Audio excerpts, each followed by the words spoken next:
Okay, video vlog check everybody, Azrael here and we are back again for a sit-down vlog for this video. So I'm using now my mirrorless camera. So I'm recording using the Fujifilm X-T200 mirrorless camera from Fujifilm Philippines. Kasi may nagrereklamong isang nag-comment sa video natin na sinabi na baduy ang aking YouTube channel kasi hindi ako gumagamit ng DSLR or mirrorless camera sa aking videos or for vlogging. So, ano bang reason ko bakit gumamit ako ng smartphone for almost a year? The reason is, mas handy ang smartphone. I'm using naka-charge pala yung mga phones ko, Samsung, Honor, and iPhone. Yung ginagamit ko minsan for vlogging, for producing tech videos, travel videos, food video, lifestyle videos. Kasi it's very handy, madaling hawakan, madaling gamitin, at very incognito. If I'm using a mirrorless camera, sa bahay walang problema. For a sit-down vlog like this, wala namang problema. So I'm recording this at 1080p 24p. So hindi ako nag 60p or 59p kasi sit-down vlog lang naman. Hindi naman tayo filmmaker kasi yung more on a YouTuber setup naman tayo. But na-challenge ako nung nag-comment na yon na bakit hindi ako gumagamit ng DSLR or mirrorless camera. I posted that comment sa aking Facebook at nakuha ko yung mga reactions ng mga tao sa paligid ko na sa Facebook na is it okay to vlog using a smartphone? Kunin ko na nga yung aking smartphone. So recently I'm vlogging with an Honor 90 smartphone. I'm vlogging with a Samsung S23 Plus smartphone and also a iPhone 11 fully paid. So yun lang naman. Maybe I'll try to go back to mirrorless vlogging. Ang problema ko kasi kasi gumagawa kasi ako ng videos medyo mahaba, Para maganda ngayon, naka-wireless microphone na tayo, care of Fulime microphones. Ayan, nagpo-focus ba? Tagal ko lang hindi gumagamit ng mirrorless. Ayan, ayaw na niya mag-focus. Ayan, nalito na. Focus. Fulime wireless mic. Uy, sakto pala, naka-t-shirt pala ako ng Fujifilm X83 Community Philippines. Thank you kay Axel. Ito, atay nakuha ko ng t-shirt dun sa LRT photo walk namin. So yun, bakit hindi ako gumagamit? Kasi minsan may problema ako sa battery ng aking camera. I'm not sure kung kailangan ko nang bumili ng bagong battery or kailangan ko mag-rig na nakasaksak na to sa kuryente. Problema ko, for example, I'm starting a vlog right now at nakita ko na bawasan na kagad ng isang bar. Malakas kumain ng battery pag naka-video mo. Pero I think baka yung battery ko naglolo ko na luma na kailangan ko nang bumili ng bago. Kaya one of the reasons kaya bumalik ako sa smartphone mag-vlog, hindi sa mirrorless. Parang ginagamit ko din itong mirrorless camera ko na Fujifilm for photography na lang siya.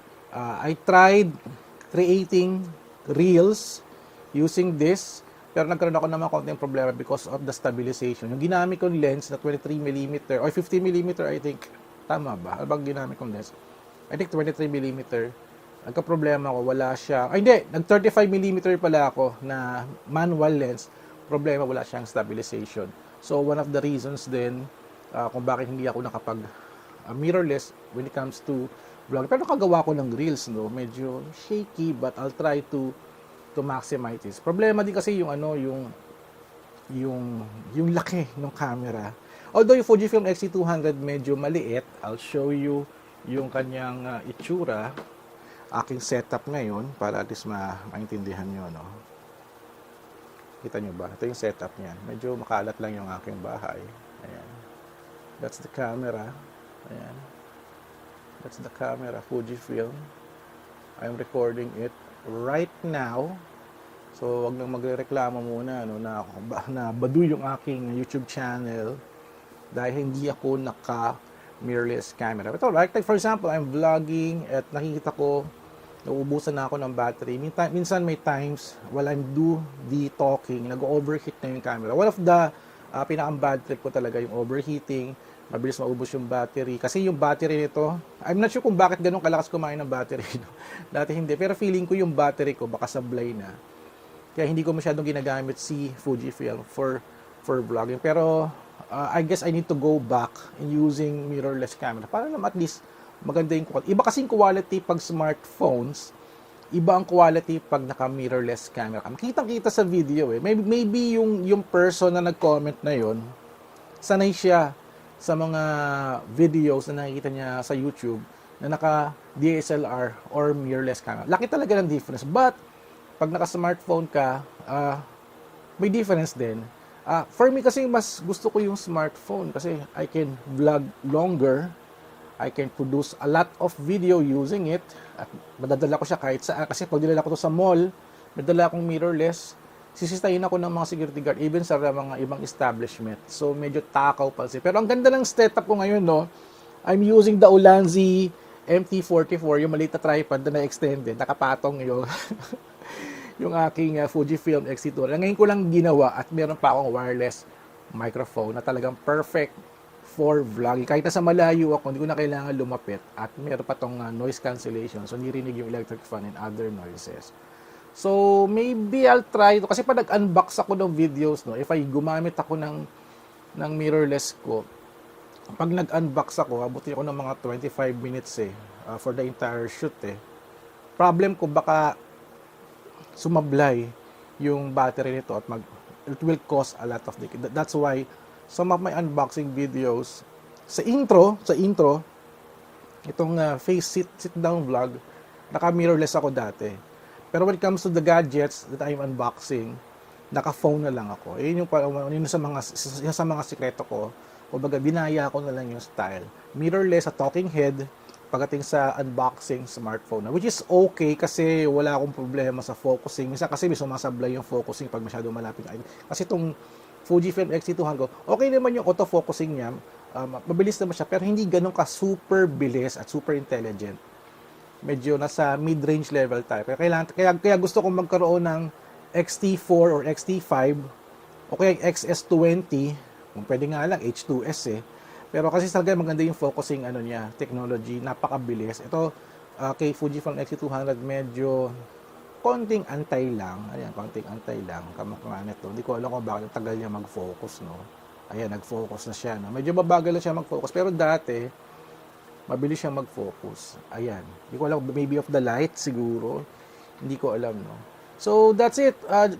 Nag-update lang naman ako at nagsabi lang naman ako ng reasons kung bakit hindi ako gumagamit ng mirrorless camera in some of my vlog. For the entire year, parang last year ba? Yeah, last year parang mirrorless ako tsaka phones Pero this time, I tried vlogging, sit-down vlog, mga unboxing ko.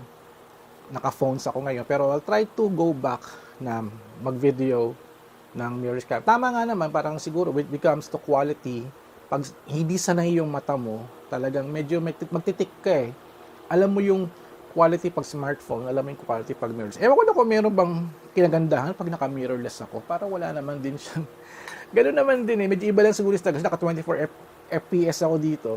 24 FPS. 24p. Tapos, sa other videos ko, naka 30 ako. To 24p lang ako dito sa mirrorless kasi hindi siya nag-overheat.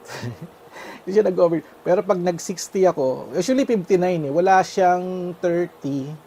24 na to, tapos 59. 59. So, ayun.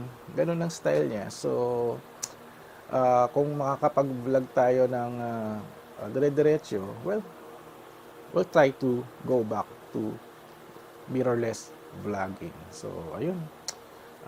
Although, wala siyang 30 FPS, ano lang siya, 59, pero ngayon, we'll just do it on a 24 lang tayo, frame per second.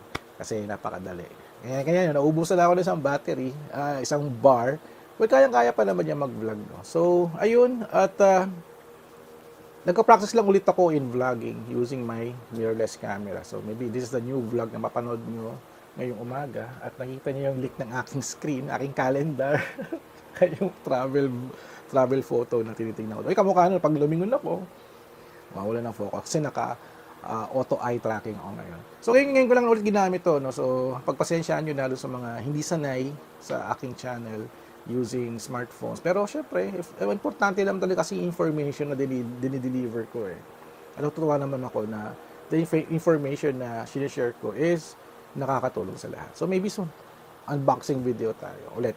So yun, thank you guys for watching. Iyan ko na yung video ko para at least meron tayong konting chit-chat naman. At gamit ako ng mirrorless camera. Ito lang yung way na ma-force akong gumamit ng camera sa vlogging.